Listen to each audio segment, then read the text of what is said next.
So tell me your name and tell me your classification. My name is Jatasia Scott, and I'm a first-time grad student. Okay. Tell me about your experience here at Prairie View. Like your experience with financial aid, your housing. And let's back up. Tell me your experience about your admissions process too. Okay, well, the admissions process went really smoothly.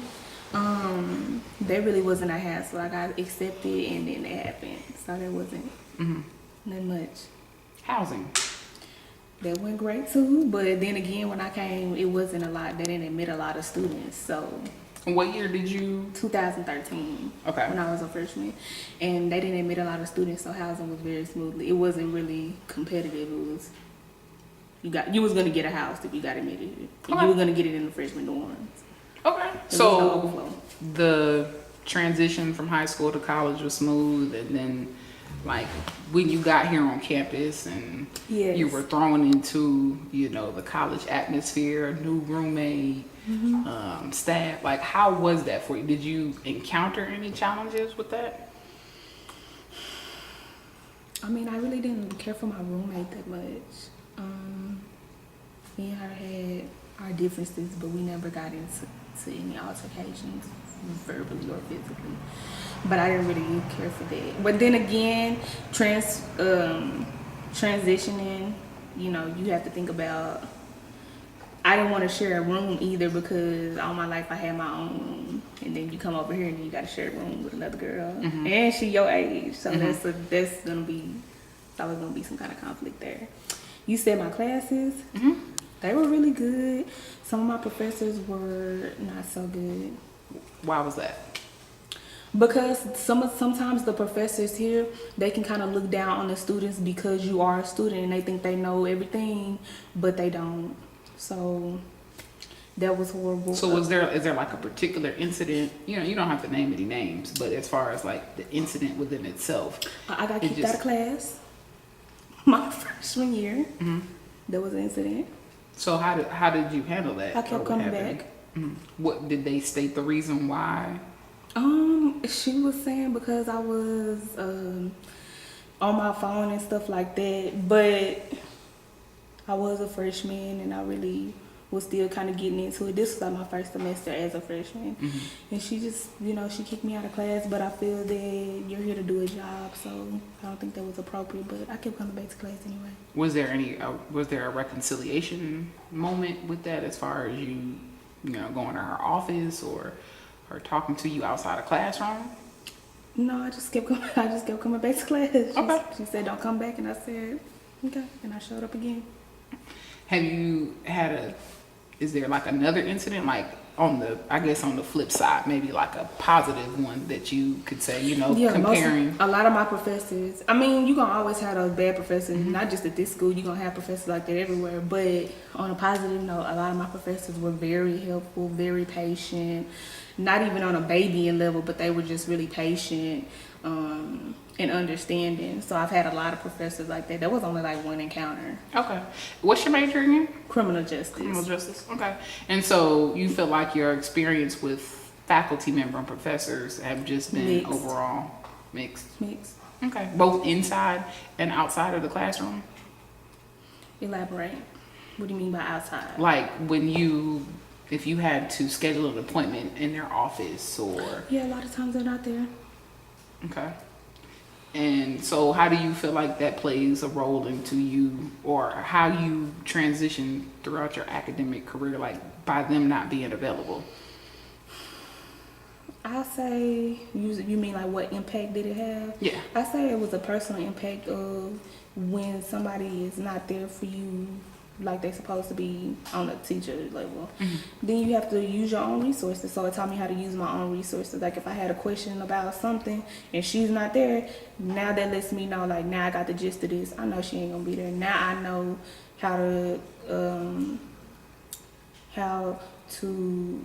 talk to my classmates, how to start texting my classmates for stuff. Now we have to start using each other. Now I have to start using my library resources. Okay. I have to start using other resources because I know that professor, she not gonna be there during her office hours to answer these, but you got to get it some way. So you feel like that created other avenues of learning how to communicate, Most learning like definitely, how to yes. work in a team. Yes. Okay. How was your experience with the financial aid office here? Horrible. Why? They don't answer phones.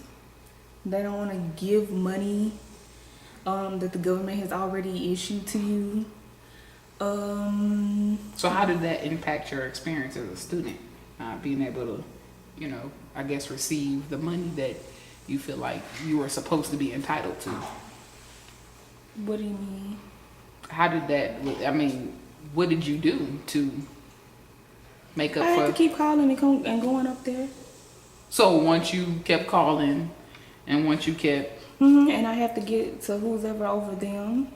was this Yeah, a every year type of ordeal? No, not every year, but the first couple of years, yes, I've had to reach the provost. I've had to reach the president, his secretary before for financial aid. And I mean, was it effective? I mean, do you feel like it was effective? Yes. Did you get what you needed to accomplish? Yes. How so? Well, you know, really, when your boss get onto you, or when you find out that there's other complaints from people that are higher than you get to moving. So they started moving. Okay. Yes. So if you had to do it all over again, you would do it just so you would go through protocol and reach whoever you needed to do to get the job done in order to get, you know, like With my financial aid? whatever the objective is. Yeah. Yes, I'm always gonna, yes. Especially because you gotta. Do you feel like, so you said here, so do you feel like if you had attended like a PWI, predominantly white institution, that the experience would be different? Yes, most definitely. For example, you know, like at Texas A&M, I have some friends who go to Texas A&M and they're on financial aid. Their financial aid come just like how I'm a graduate student. My financial aid probably isn't gonna come till maybe early September, maybe, or you know, it's gonna be like that. I would have started school before my financial aid is gonna come to.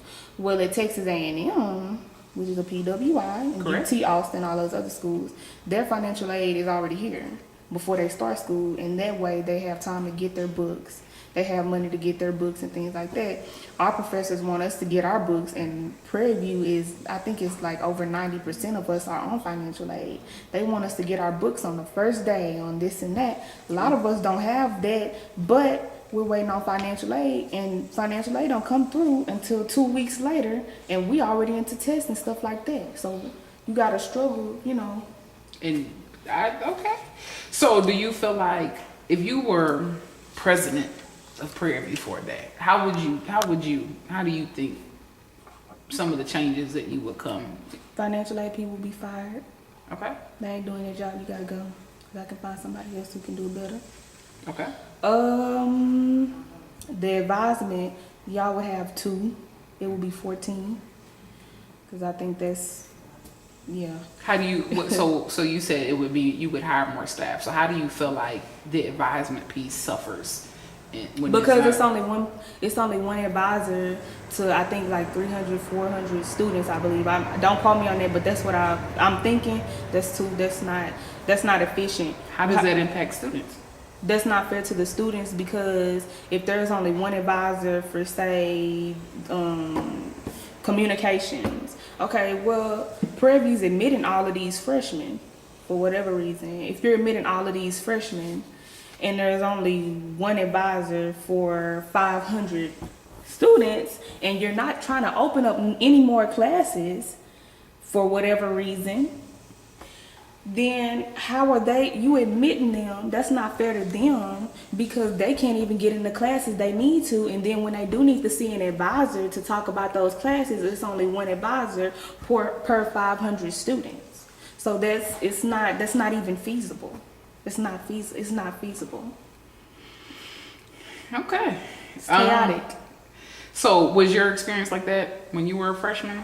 No, because they didn't admit all of these students like they're doing. And see, 4 years later, you said right, and then the enrollment has advisors increased. had a building. So my advisor used to come to our building, and I was a criminal justice major in a nursing building. So, but she still would advise. If you lived in that building, you still got advised. And I think she had like 2 or 3 buildings. Now that's feasible. That's feasible. You can't, you know what I'm saying? I mean, you can't sit here and if give an advisor one major and it's like 500 kids in that major, that's not feasible. So yes. So you said that, okay. I think that's it. Do you have any questions for me about, this is again a project about the college student's perspective and how you encountered your experience here at a HBCU and some of the things. My experience here as a whole, I will say it was a really good experience. Other than I had the little tiff with one of the faculty and staff. She's irrelevant. And You mean that incident during your freshman year? yes, Okay. that's irrelevant. But despite that one challenge. Yeah, that's what I'm saying. And despite financial aid, especially if you're not even on financial aid, you won't even have to worry about that. But like I said, 90% of us are on financial aid. Other than that, like the environment and as far as making it out of what you can was a good experience. I feel like whether you go to HBC or PWI, whatever you make out of it, I don't care where you are, whatever you make out of it is what you're gonna get. So I would say I made a good experience out of what I had. I worked with what I had, and I think I got my degree. I would Come say back for you, grad school. hey, right. Yes, but I'm a fighter, so that's what I do. And I think it was a great experience. I like the campus, really do. Okay.